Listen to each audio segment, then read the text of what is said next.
Hi and welcome to this Blueberry Markets video update with me, John Kibler, Head Currency Analyst. In this video we're going to be taking a look at Bitcoin. We haven't looked at this market for a while, but there is a potential swing trading opportunity that we talked about a while ago where we expected price to come back into this buy zone area.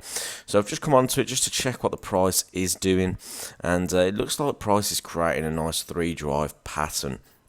Now what that is, typically when there's a big area of support and resistance, so if I just put this area in here, let's just say this is our demand zone at a major level, an area where we want to be buying the market. What we typically see is a first initial move down into the move, a pullback, a drop lower. This is for trend continuation traders where I usually try and piggyback this move in here. Then we get a move up a little bit higher near those closes, not always, but sometimes we get a move into those closes. And this is where typically we start putting trend lines in and things like that, where we say, okay, we need to look for trend line breaks and things like that.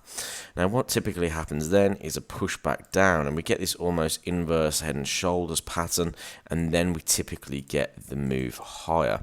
Okay, so take a look at this at major swing levels. You typically see this quite often.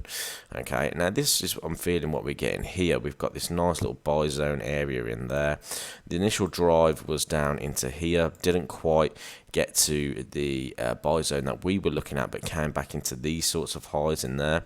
Then we rallied, drove, we made a lower low, but we didn't get a full-on lower low, lower close pattern where we'd like to see two lower low, lower closes. We then get another drive up. This then creates our, looking at our potential trend line breaks and things like that in there.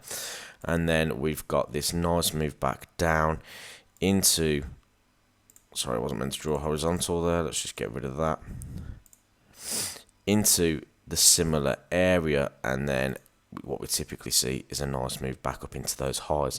And you can see by the price action, if I just zoom in slightly, you can see the price action here. We're starting to see buyers come back in. We're not seeing that aggressive selling. We've had a nice big drive into the level, and typically when you get that and you get a nice bullish candle, you do see a reversal. So I'm going to look for a swing trading opportunity here with a potential break above this bullish candle high. So what I'm going to look for is a, let me just bring this onto the screen so I can move it around. So we're just going to go for a potential buying opportunity in here. Stop losses, I'm going to tuck nicely into those lows, and what I'm going to do is first target is going to be these initial sort of highs in here, so around about a 1-to-1 risk to reward, and then I'm going to shoot for higher targets up in there. Now you can access Bitcoin CFD on MetaTrader 5 with Blueberry Markets. Okay, so if you are looking to potentially trade the CFD, you can do so there. This has been John Kibler, Head Currency Analyst at Blueberry Markets. Hope you've enjoyed this video update. Thanks for joining me, and I'll speak to you soon.